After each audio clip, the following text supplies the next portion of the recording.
Okay, here we are. We are live. Very cool. So, hi everyone. I'm just going to give everybody a couple minutes to pop on. And if you're listening to live, I just want to thank you for joining us in advance. This is going to be a great conversation. We're back for another episode of Self Care is My Job. And we have an awesome woman here with us. Her name is Heather Natoli, and she's from Jersey. Like me, only she's like an hour probably south of me, but that's okay because I'm gonna make it to you one day real soon. Um, so Heather, how are you doing today? Just while I go in and tag you, just figured I'd say hello. How are Yeah. you? Hi. Hi. I'm great. Thanks so much for having me on here today. I'm excited. Great. Kind of a dreary day, but that's okay. So Yeah. we had a nice run there. uh, I feel like we can use I think that wet day that keeps us in sometimes. totally. I felt the same exact way today. I was like, "You know what?" Like I was saying to you, I was like, "I gotta clean my floors. I gotta, like I gotta have not feel that urge to get out, and enjoy the sun."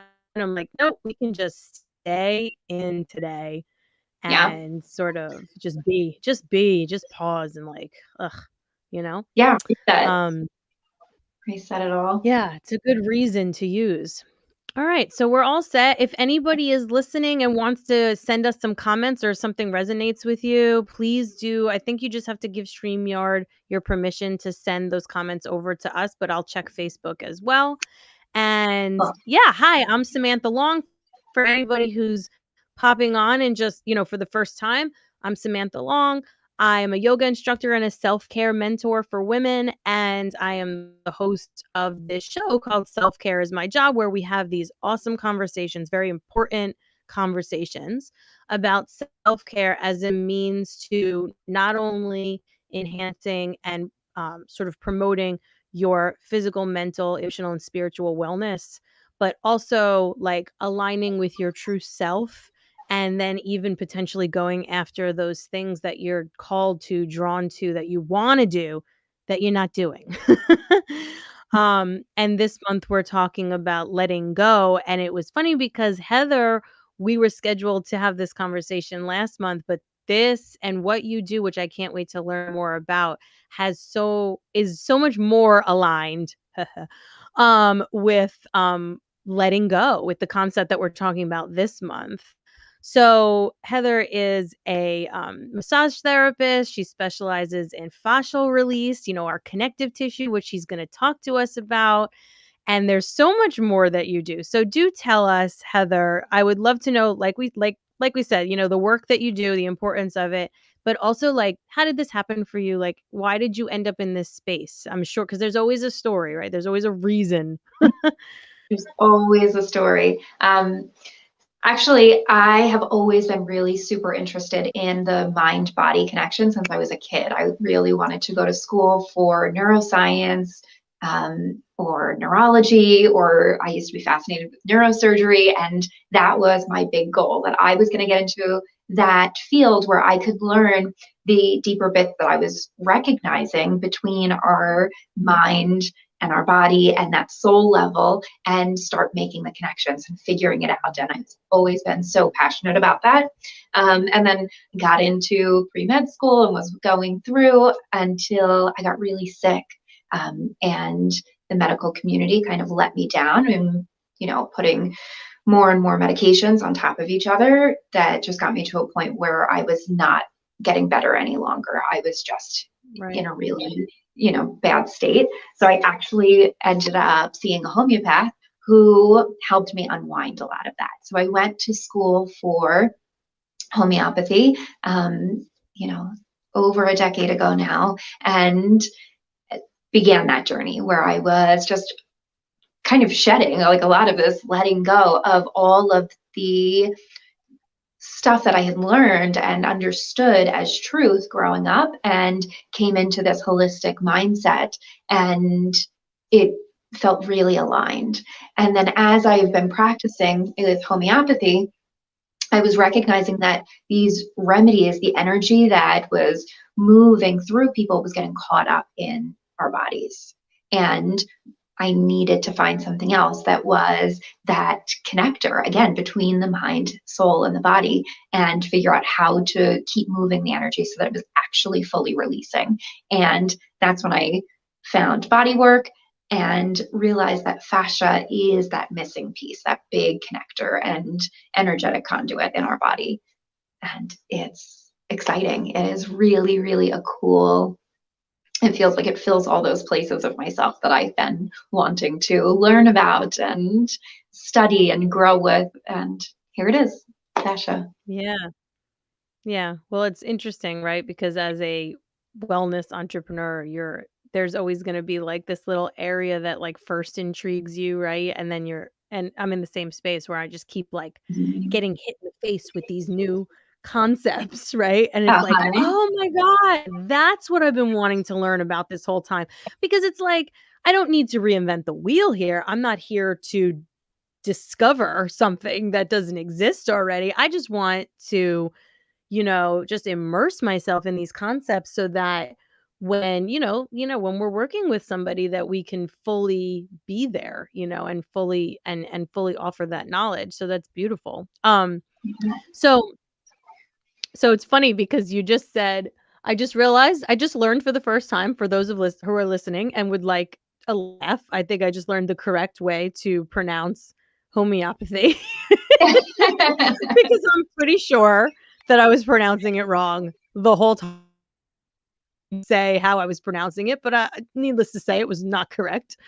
But would you mind kind of I'm like, "Okay, I'm here learning, and this is a part of why this is a reason why I'm doing this because it's just, this is selfishly on my end, I get to absorb all of this good stuff as well." Um, but would you mind sort of defining that for everyone? Because wouldn't be shocked if there are people listening who have like maybe a vague understanding of what that is, but just to be more specific and kind of maybe to pique someone's interest, you know? Yeah.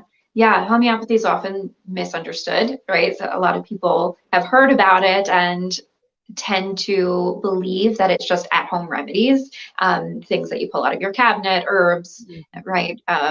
Oils. So I get a lot of people who come in and they're like, teach me about all of the things I can make at home to help this. And Mhm. homeopathy is actually completely different, right? It's its own modality of holistic healing, and it's actually an energetic medicine. So it takes the crude substance of natural, plant sources, animal sources, metals, anything we can find in nature, and it's diluted and succussed into an energetic medicine that then we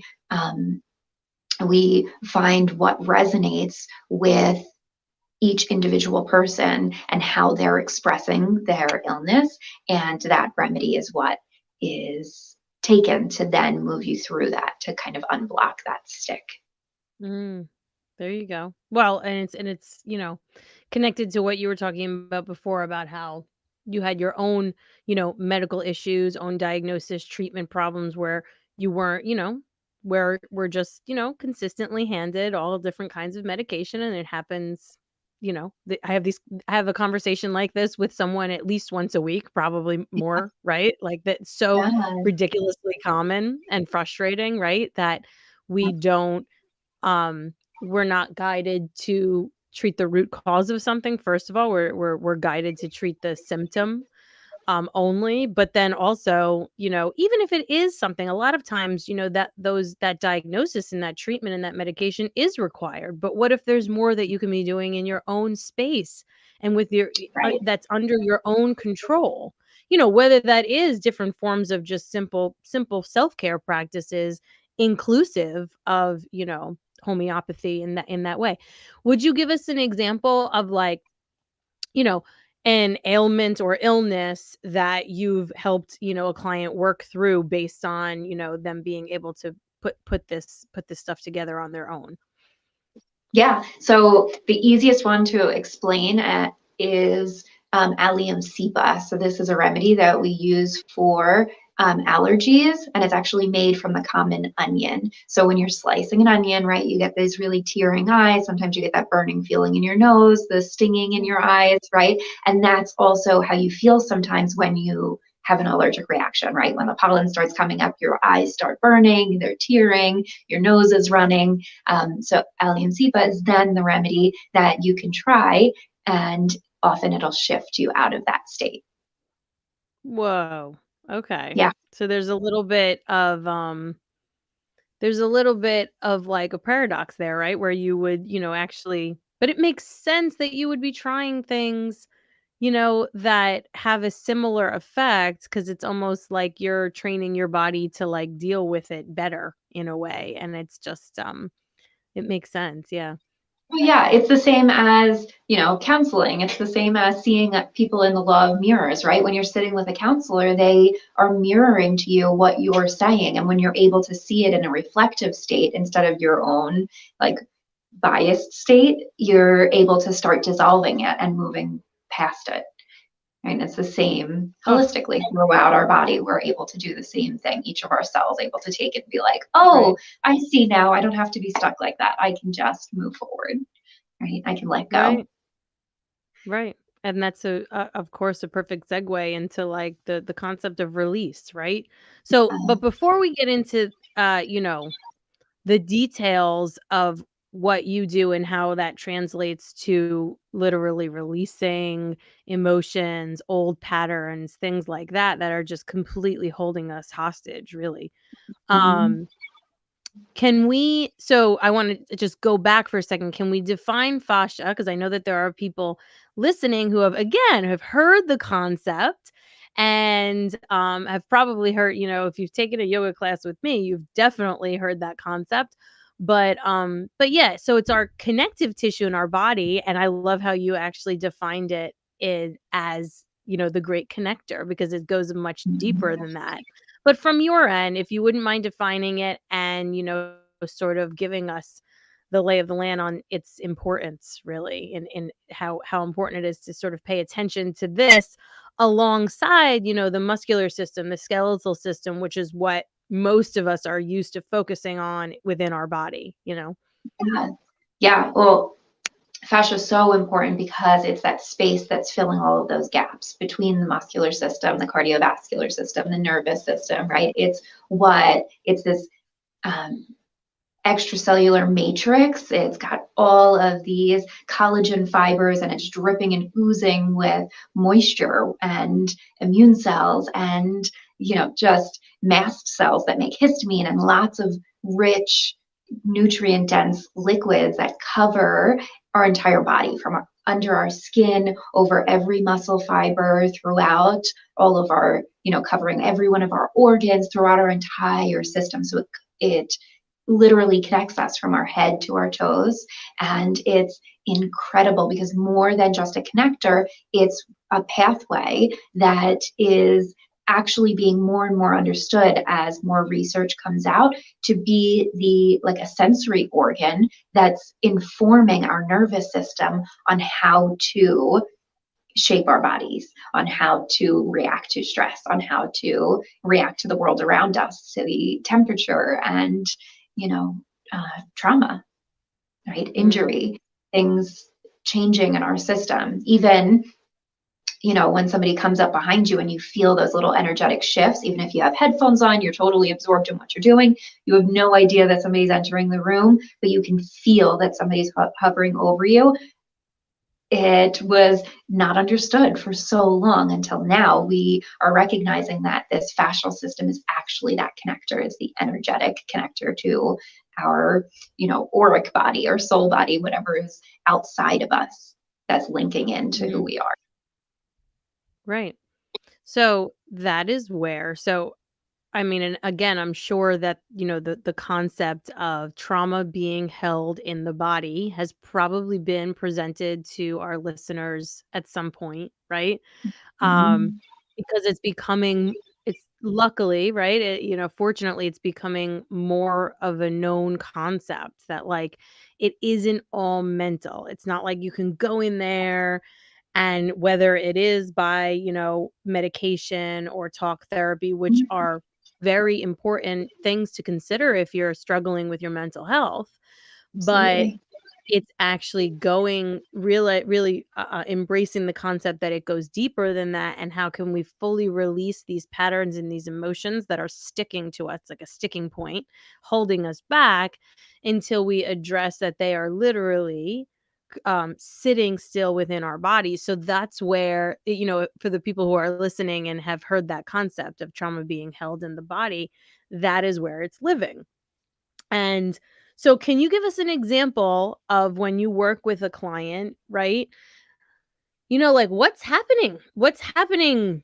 What are you doing? What's happening when you are in the process of attempting to help them release that trauma that's in their body, or that pattern, or that constrainment, or that tension that is more, that is more meaningful than just a body ache, or, a tension just from overuse or misuse or whatever. Mhm. Definitely different than a muscular tension, right? So what is actually happening when you're hands-on working with somebody to release that? Well, when I'm hands-on working with somebody, it's pretty incredible, right? Because we are working like above the muscles. We're working in a space that is completely different, right? I've had clients say, she's touched spaces that no other massage therapist has thought to go. And that's where it is, right? That's where the party's at.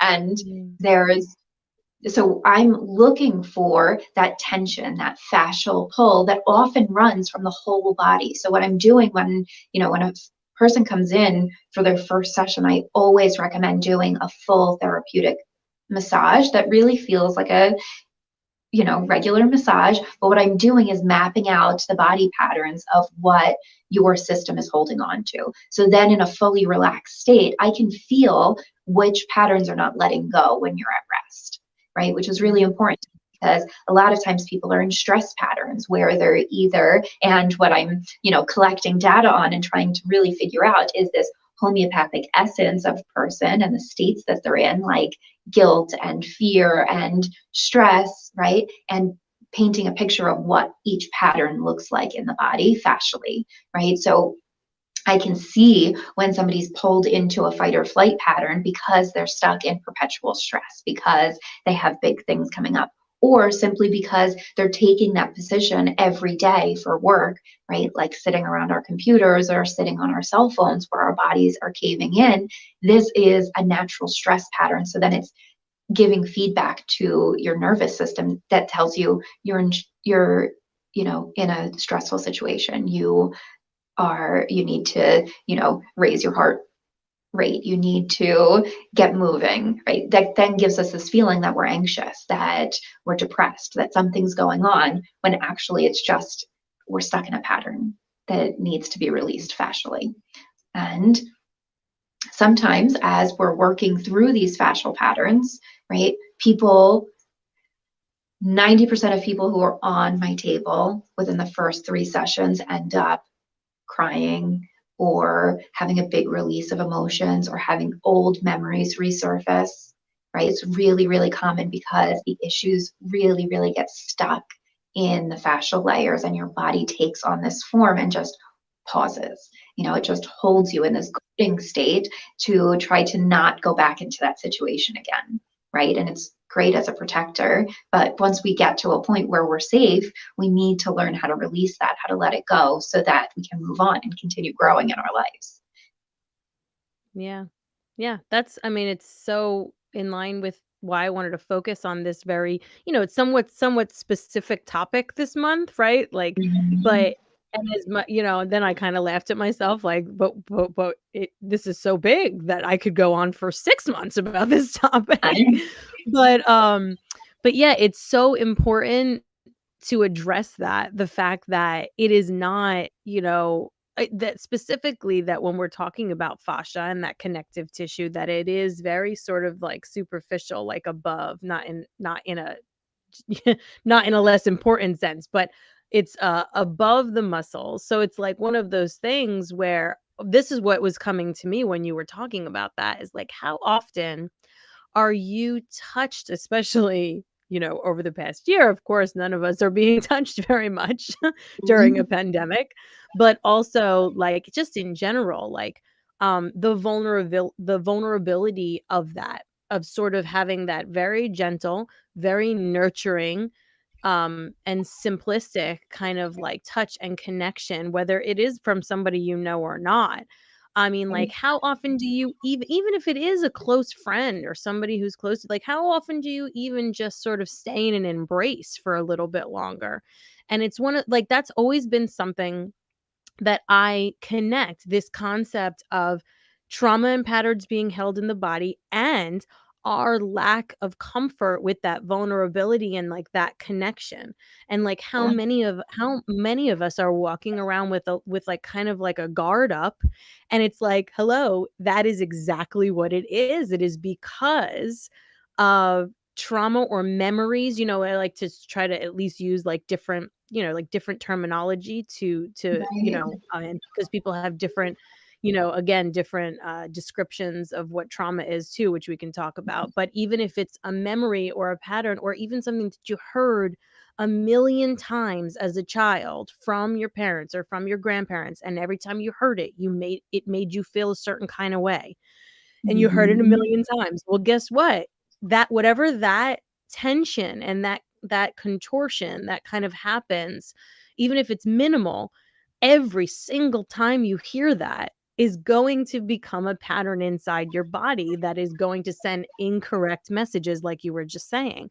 Mhm. But that being said, I also think it might be important, like, to define trauma, because even from my own personal experience as of lately, I mean, since January, I've been in the midst of my first introduction to talk therapy ever, which has been a wonderful experience.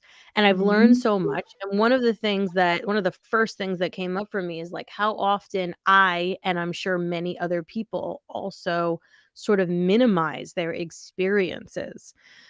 For me, it was somewhere along the lines of like, oh, well, everybody's experienced something like this as a kid. So, like, my stuff is not that big a deal. And then it's like, but the reality is that just because other people have experienced these things does not change how it affected you, and that it did happen to you, and that you were affected by these things. Yes, wonderful. Okay, so you're not the only one, but it doesn't change that you were affected by this thing that needs to be addressed.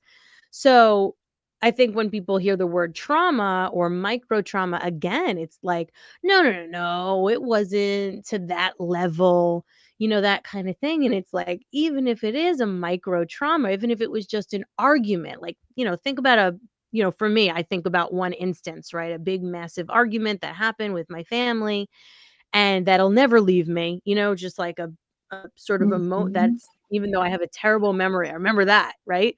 That is something that is absolutely cause for trauma to be held in your body, because especially if you do have a memory of something that does recur for you, it absolutely is in there somewhere. It needs to be released 100%. Yeah, yeah. Well, taking a little step back to the fascia and how it's connected, right? It's not just over the muscles, right?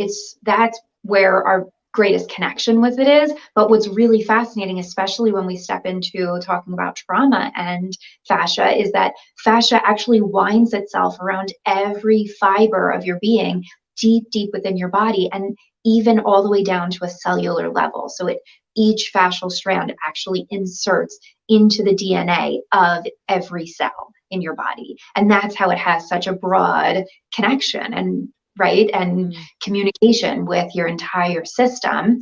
And so that's really important because when we're children, we're just these, we're blank slates. We have, whatever information is imprinted on us from our epigenetic history, right? That's passed along to, through the family line of like, okay, this is where we're starting from. Now, what do we do with that?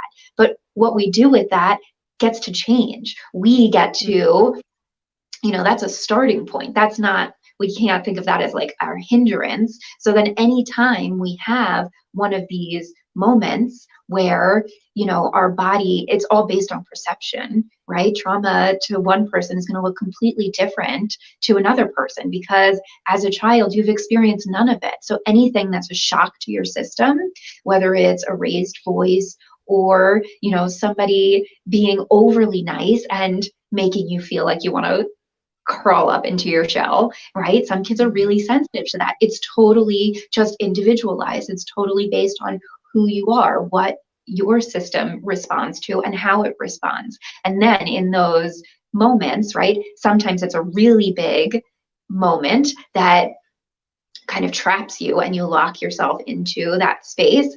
And sometimes it's those recurring moments that then we are feeling like we've built up this guarding and we've kind of wrapped ourselves around that space. But if we start shifting the way that we think about these, the friction in life, I always say friction creates growth. If we can come into that mindset of thinking, oh, these moments that make us feel uncomfortable, these moments that are really, just starting that little fire in us, we can either allow it to, just take us over and burn us down, or we can grow from it. We can use them as little launching pads to just move farther, right? And that's the goal for, our whole family line.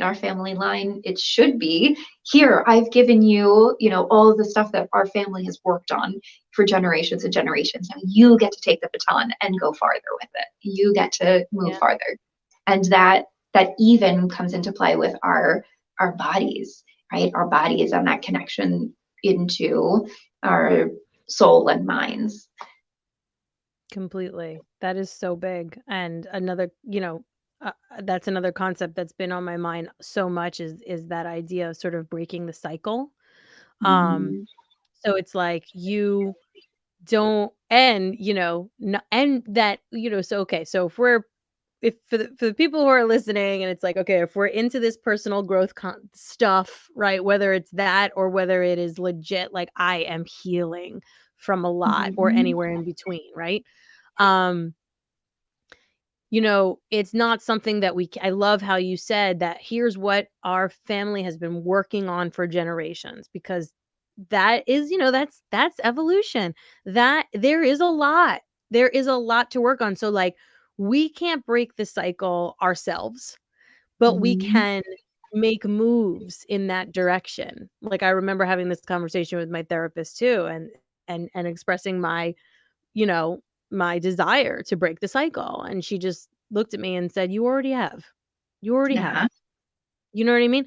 And it's so true because it's like just simply using these triggers, these things that come up for us and these moments of sensitivity as launching pads like you said or as an opportunity to grow, to learn.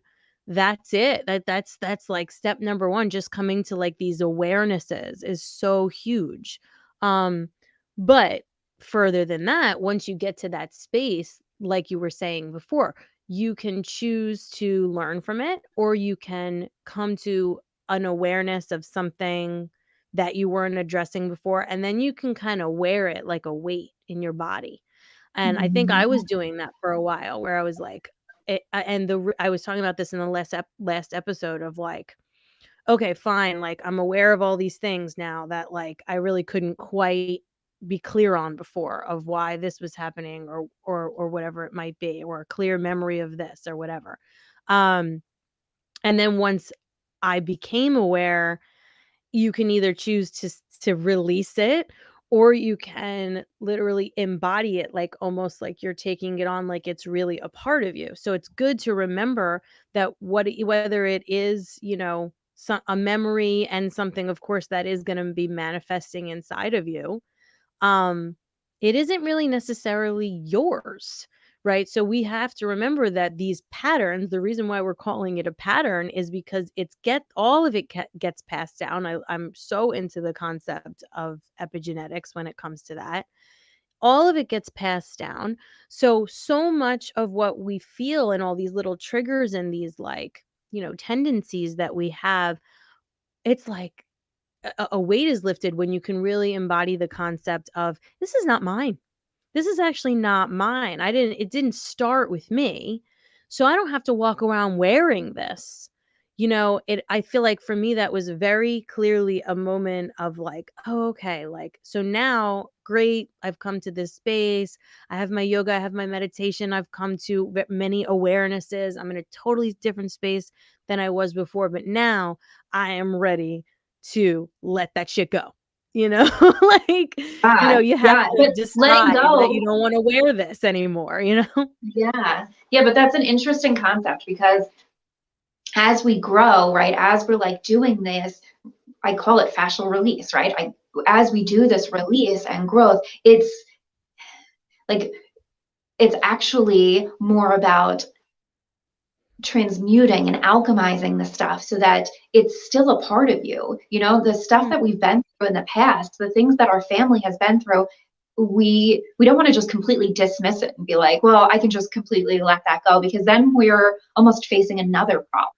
Right? We kind of push Yeah. ourselves into this new pattern where then we are splitting ourselves. We're like breaking away from who we are and where we came from and what's actually Yeah. formed, right? But Right. instead, using that mentality of, oh, I can just change this.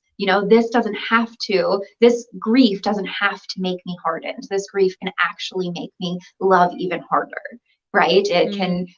We have directions that we can choose, and we can still honor the stuff that's happened in our past. We can still honor everything that we've been through and our family have been through, and instead bring it along with us and, make it amazing, make it something that is Right. so useful and transformational, because those moments should be used, they should be useful, right? Otherwise, it It's feels like a shame that literally we went through them. right, or like it was a waste, or like, just putting a big, yeah, shameful curtain over the whole situation, which is that's such a good point that it wouldn't, that wouldn't be productive. Um, and I think one of the what popped up for me when you were talking was like one of the easiest examples that I'm sure many people can relate to is like, for example, if you grew up around people who had, were suffering from mental illness or physical illness or addiction or Mhm. anything, or, anything in that realm, if you discard what, however that manifested for you and then translate it into how you're dealing with people and how it's a part of your personality, if you eliminate it and push it away entirely, there are probably positives to how that manifested for you. For me, it caused me to have great empathy for people. Like Mhm. really having being able to feel people's pain, to put myself in their shoes, to you know, and then, so just coming to a place where you're not taking it too far, where you're not overstepping your bounds, you're not trying to control somebody, you're not trying to, pass judgment. Mhm. But, you might very well have, some very positive outcomes to learning about the things that you learned about, whether or not it felt good at the time or not. So I think that that is really important, not to just like trash your whole past, right? Because then there is Yeah. that like sort of blanketed judgment and shame over the person that you are. Sort of like embracing your strengths. But again, we have to learn from these messages that are constantly being sent to us. I mean, I talk about that all the time. Like, why do I love yoga so much? It's not just because I got these, chaturanga guns. It's not. It's not. It's because it gets me out of my head and into my body so that I can start to listen to what is going on with my body, because that's where the messages are coming from. If we don't pause and take moments to be still, first of all, we just forget how to pause entirely, especially in the world that we're living in where it's go, go, go. But it's deeper than that. You come back to the sensations that are often just written off entirely and ignored, or just not felt at all, really. And so you start to, for me, that I think that was a major turning point where I was like, oh God, like I, have more control over my diet even now, because I can feel how certain foods are making me feel. Like how it's translating, in the after effect. Oh, I can, feel more comfortable taking that pause. when I'm totally triggered by something someone is saying to me, so that I can take a few breaths and figure out why I'm so fucking triggered so I Uh-huh. can learn from that instead of just bam coming right back at you with whatever's going to come out of my mouth, whatever my nervous system is creating as that quick reaction, right? Um and it feels like a lot to work on, but it's not, I have to say it's like, okay, well, I've had some amazing, yoga teachers who and meditation teachers who have guided me. I've had the opportunity to connect with amazing people. That's like Heather and like others. It's like this is part of why we're doing this show so that people can be connected to the guidance that they need. So I guess that's just sort of closing point on that is like it can seem daunting to have to reconnect with your body so you can like really hear these feel and hear what you need to hear, but the support is there for you, the guidance is here, right here and now, in fact. Yeah. Yeah, and So that's one of the most important things that I teach in my group program is we just keep coming back to this focus on interoception, right? And interoception is this body awareness of your core self, the position that you hold your body in, right? And mm, that awareness comes from your fascial body. And so often in our culture today, we're, trained to focus on everybody else and everybody else's needs instead of our own. And we literally drop out of our bodies where we're no longer making that connection. We no longer can tell that our head is not pulled back over our bodies or that our sacrum is tilted. But when we reconnect to that fascial body so that we're able to feel those shifts, then we know, hey, I'm feeling stressed, or this is giving me the wrong vibe and I need to like get out of this situation because I can feel my sacrum shifting into that position that I know means I'm ready to run, right? And just mm, having little cues it takes us even a step deeper into getting back into like living instinctually, right? Because we all have those gut feelings, we all have those things, but we can't like place what we're feeling, where we're feeling it, right? Unless you have that little gut feeling in your stomach, but it happens throughout your body, right? And you're able to reconnect with those spaces and learn about them and remember and know that like, oh, hey, I'm feeling it between my scapula. I know I must be carrying around guilt. Now let me take a look around and figure out what is coming up here. Why would I be feeling guilty? Really take a look at your life and the way that your body is like telling you that your system is working, what your nervous system is actually riding on. Because that's the best way to heal, right? That's the best way to get to those root causes is asking yourself. exactly. I think we lose sight of that for sure, that like the answers are actually inside of us. So it's like Mhm. you're either rushing, I mean, again, nothing wrong with prioritizing your medical self-care. If you genuinely feel like you need a diagnosis and some direction on from a medical professional on, a diagnosis and treatment for a specific issue, 100% that's a part of, managing your own wellness.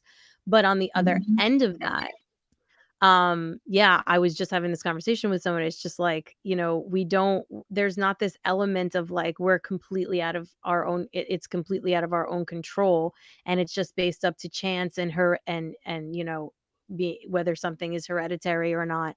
Mhm. We really do have the ability to self-advocate, and but the only way that you can actually do that appropriately is by trying to pinpoint exactly what is going on. Sometimes it's even hard to do that, but it's actually yeah, it's the same concept of getting used to, like sort of remembering or rebuilding that muscle that we of self awareness, getting inside the body, listening to yourself, pausing, having those sort of introspective moments.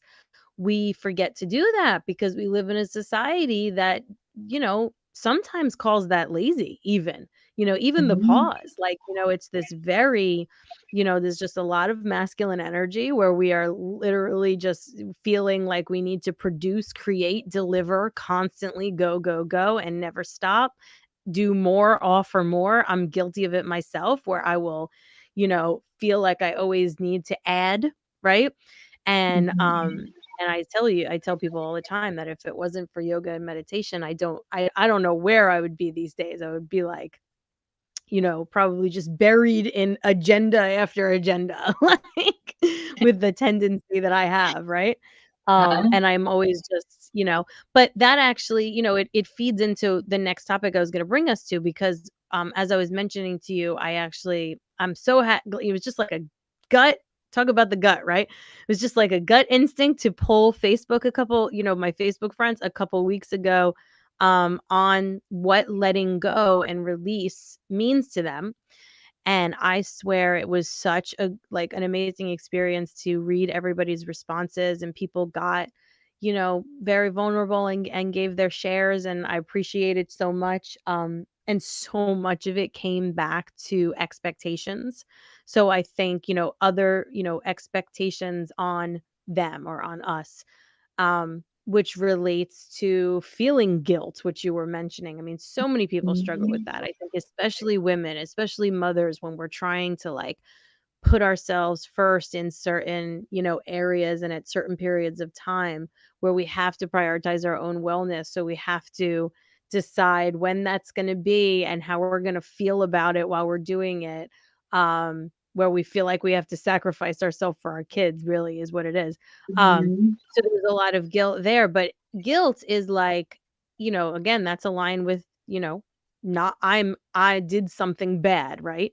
So I'm not aligning with the expectations. It all comes back to that. I mean, there was concerns about relieving anxiety, relieving themselves of insecurities. All comes back to the same stuff. Um, and I was just so kind of like blown away by that. In a way, it made me sad, but in a way it made me happy, because it was like, look at this oneness, right? Like, look how we're all battling the same shit.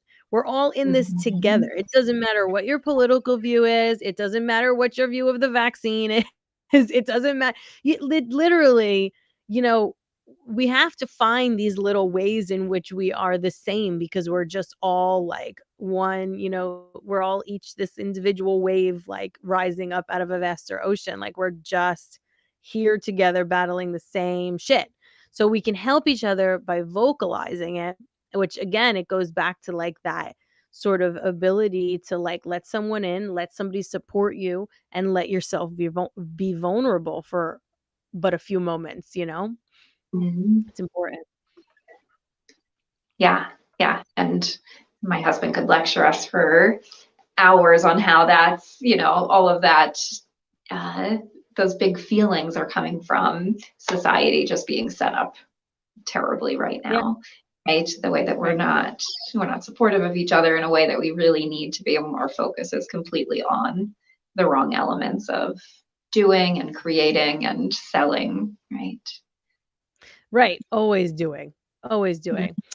Yeah, I digressed a little bit there, but that's okay. Tell your husband that he would appreciate the digressing of conversation. I think my Yeah. husband and your husband could probably have a conversation about that too. Yeah, it's Um, actually a huge conversation, right? That men, even when they come into my practice, that's a big element that men, especially, or very purposeful driven women are coming in with, and they actually are carrying that in their sacral body, right? And like holding this feeling of not being able to change the world, right? Not being able to, having that all being so out of their control is,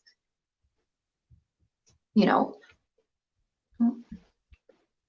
I know, I just lost your video. can you still hear me? I don't know where my video went, but Yeah, I hopefully can still hear you, but I lost. Oh, device is not connected. Add to stream. You're back. You're back. oh, it worked. Okay. You're like, oh no, No, where did I we go? figured it out. Hey, this is what Here we happens when you got a are. live conversation going. That's right. Yeah, but it's a big stressor. It's one of those things, right? We focus so much on like the things that have happened to us in the past and what we want to work on releasing, but we forget that we're going through these moments that are still really uncomfortable, right? And that's getting caught up in our body too. And sometimes that's holding us back from even moving through what, our day-to-day life, right? And Yeah. that sometimes is more pressing than the things that got us to where we are. Right. That is a huge point. That is a huge point, 100%. A friend of mine, Lucia, had a question which I think is directed to you. So she said, so is it like Reiki with a physical massage to release the issues in the tissues? I can kind of like hear her saying that with a chuckle. But um, but yeah, I think that, I mean, it's a good question to help clarify. Yeah. Yeah, so I am a Reiki master. So I do focus a lot on that energetic world, right? I will use Reiki in sessions if people are open to it or interested in it. And it adds a really cool element to the fascial release and body work. It's a lot like very targeted therapeutic massage. So if you've ever been to a physical therapist who's moving your body and almost like retraining your muscles how to work, right? We're doing this on a fascial level. So it's often not going as deep as a muscle layer, but when I find a spot that's really bound up fascially, you feel it, right? It gives off this like almost like a nervy pain because our fascia is it is the most innervated organ in our body. It's filled with them, right? So when it gets all bound up and it's just very dense, working through it can send off a lot of the same feelings that we get when we have a pinched nerve, when something's constricted, right? And we get that burning feeling or that numbness, and you'll feel all of that coming up as we work through that tissue and release it and free it up. But then when it releases, it's actually able to send the messages through the nervous system better so that then the muscles can work again. So then we see a reduction in cellulite, we see a better function in movement, we see like all of these, just like a revival of your body and actually a lightness, right? So fascia's water dense, and it actually gives the body this buoyancy. So when we see somebody who's really healthy and not fascially bound, we say like, oh, they have so much pep in their step. They have, they're almost like floating around the place. They're fairy-like. They're just flitting around. That childlike nature is healthy fascia. It's fascia being buoyant and just being able to move and flow through, right? So we want our to be mostly made up of that. So this fascial work of unwinding each individual section of these larger patterns is really important. Yeah, that is huge. And then that I can sort of envision that even within my own life. I remember because I think when I was maybe like 23, it had to be, close to 14 years ago was probably the first yoga class that I went to. And I went because I was so tight in my shoulders and my upper body from sitting at a desk all day or being on a plane or where I was just that's where I spent half my life, either sitting in front of the computer at my desk in the office or on a plane. And and I remember that was one of the first things that I noticed was once I mean, it wasn't even, not obviously not after the one class, but once I committed, maybe within a year or 2 of that, once I really committed to that, once I saw the true benefit of what I was getting out of it, not just the physical practice, but so much more, and really Mm-hmm. committed, that was one of the first things that I noticed was, like, just that lightness that I felt moving about. And then I kind of fell off my practice for a few years. Like life got crazy. I really, really redevoted myself once I had my first child, once I had Aria. And and it was the same thing. I laughed once I had that experience all over again because I'm like, here I am, like just had a baby.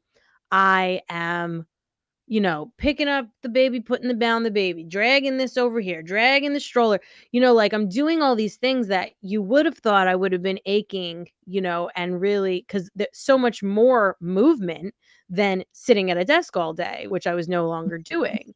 And I just remember laughing and being like, this is ridiculous. Like the fact that I feel better in my body with all of this like physical labor, basic and literal labor that I just experienced. Uh-huh. Um, and I feel so much better and so much lighter, and with the mobility of that. I don't think at the time I realized anything. I had no real understanding of connective tissue or of that concept. Just figured, oh my goodness, like look at this. Once again, yoga saves the day. That was pretty much at the time as far as my brain was going.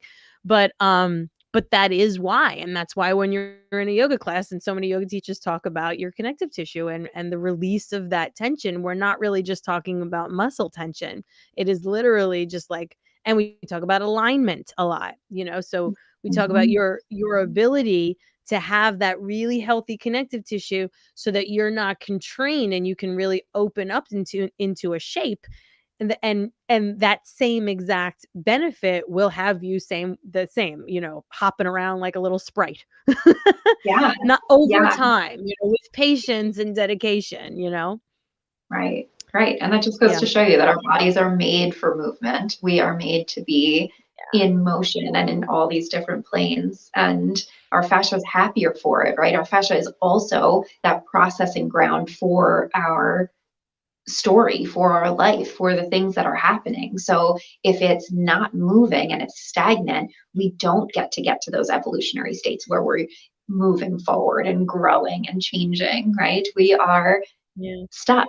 We're stuck because we're literally not moving. And this is also, there's something to be said about, um movement not only being good for mobility and for your body, internally and everything, but also like this conversation is that connector, that definition of why movement is good for your mental health. Like we talk Mhm. about, that's another thing that I think people hear all the time. Oh, you got to get out and move. You got to move your body, da da da. And it's like, okay, but why? There's just a lot of like phrases and buzzwords that are all around the self-care um, you know, topic these days. And I get it. I totally get it when people are like, self-care, schmelf-care. I don't want to hear about this anymore. It's like, okay, I get it. There's a lot of buzzwords, there's a lot of phrases, but these are the conversations that I'm trying to have. This is a part of Mhm. why people say move your body. Movement is medicine, because you literally, and it doesn't have to be this like perfect action, like this complete, perfect package of a practice. Yes, you can go to Heather and you can have your fascia worked on, and that is a very deliberate and wonderful, attempt to get that going. But one of the things that I learned from Heather, because I took a fascia workshop with her not too long ago, and what I've been doing almost every day with my children and adding to my yoga classes, is literally just dancing and just incorporating like so much intuitive movement into my own practice and in my yoga classes. And I will, like, between sequences, like when I go from, our left side to our right side, whatever, in a class, I will often tell my students to jiggle, like jiggle their body, move around and give yourself like a Uh-huh. wiggle and a jiggle and hop a little bit and just like get it all out before we move on.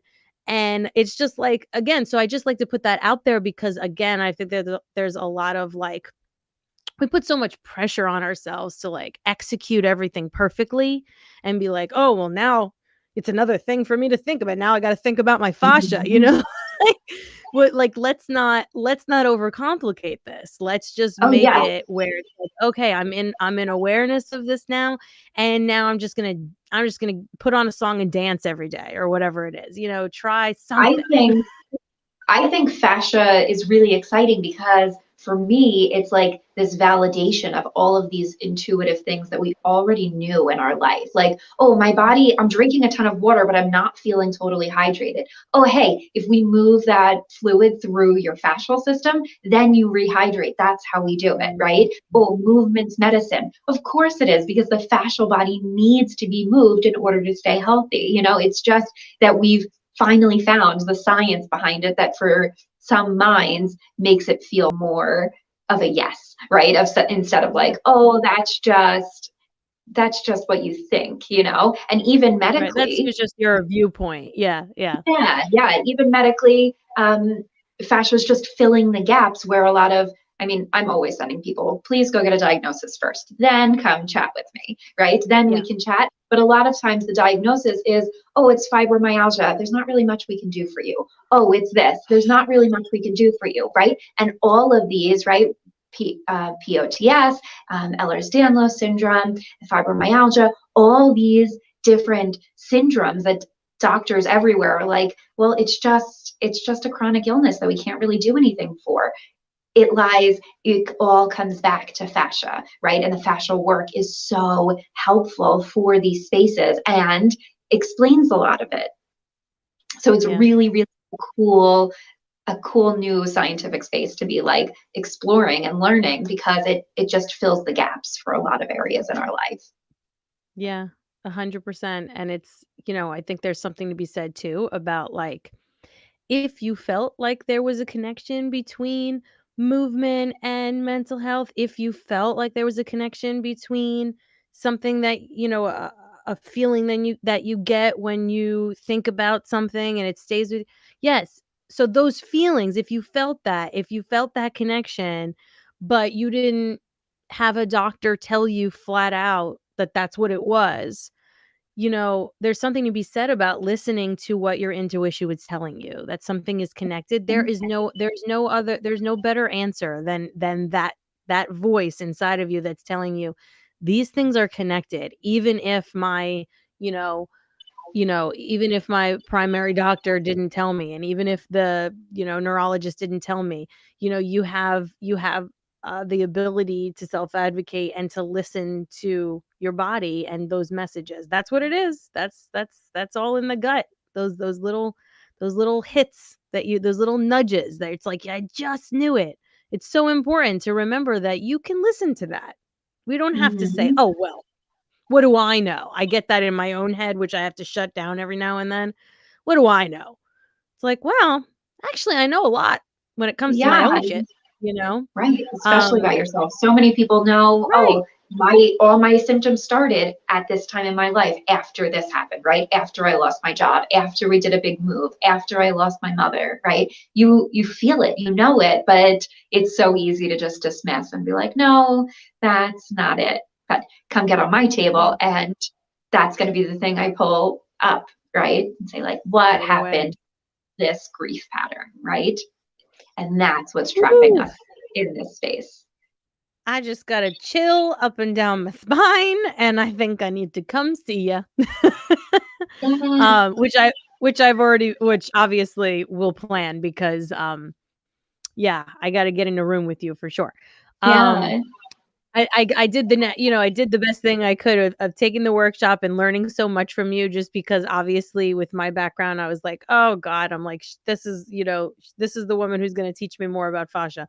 But, and so thank you for joining me on the show too, because I think that we had some really good points. We could probably go on for days. Yeah. Um yeah, for sure. But before I let you go, two things. I like to always ask my guests because, obviously the name of the show is Self-Care is My Job. And that's why, the reason obviously we're talking to wellness people in wellness who are offering a form of a self-care practice as their purpose work, right? But it's about each of our individual selves, that being our job to maintain our own self-care, to maintain our own wellness, and nobody's going to do it for us. So it's like a job. It's like another job. I have my mom job, I have my job, and I have my manager of me job. So for Mhm. you, when it comes to managing your own wellness, like what are some self-care non-negotiables for you, like practices that you come back to weekly, daily, whatever it might be? Definitely body work, seeing my Yeah. chiropractor. Yeah, waking up and doing my fascial shake, moving my body, and stretching, right? The big breath of that I teach in those workshops of just falling into a stretch and allowing it to just take over and do whatever you need to do with it. Yeah. And Those are the big things that I love to even just teach the kids of, hey, we can just listen to our body. We can do this stretch. If your body feels like you need to twist into a pretzel, do it. Right. Oh my God, I say that all the time in my yoga classes that I'm like, remember when you were getting into all those weird shapes as a kid and like everybody told you, "What are you doing? You look crazy or you're going to get stuck like that," or whatever it was, like all that ridiculousness. You were doing yoga. Like good for you. You know, like allow yourself to go back to that childlike state where you are listening. You're actually listening and just putting your body where it wants to go. Like what could be better to sort of build that intuition muscle? That's amazing. Thank you for sharing with us. Last thing, tell us where to find you. I know that you've got a couple offices now. So where to find you online and where to find you in person. Yes, so you can find me on the Fascia Clinic on Facebook, and Fascia is Fascia. The Fascia Clinic on Facebook, Instagram, thefasciaclinic.org, and you'll be able to find, I have a free ebook you can download there for fascia and stress release and how to get started in doing some of this work yourself. And I'll be launching another round of that workshop that we were talking about earlier with some added goodies into it. So that'll be coming up in May. And I have a group called Healing for Growth that you can find me in Facebook to hear more of my chats and discussions about all of this stuff and the things that I'm working through myself to help you guys move on. And then in person, I'm in Lincroft, New Jersey, and Manasquan, New Jersey at the Fascia Clinic. Perfect. Oh my goodness, guys, go see Heather. I'm going to do it. I'm there. And this has been great. I'm going to add all the information about where to locate you into the notes when I publish the podcast and everything else. Thank you so much. I'm so lucky to be able to have these conversations. They just fill my heart and they just like inspire my soul. And so I'm just happy I got to connect with you. And maybe we can do it again. But if anybody has any questions, even if you're watching after the fact and you pop in some comments, I'll send them over to Heather. And this has been great. Yeah, thank you. Thank you so much for having me. Awesome. Thanks everybody for listening, and we'll see you all soon. Bye.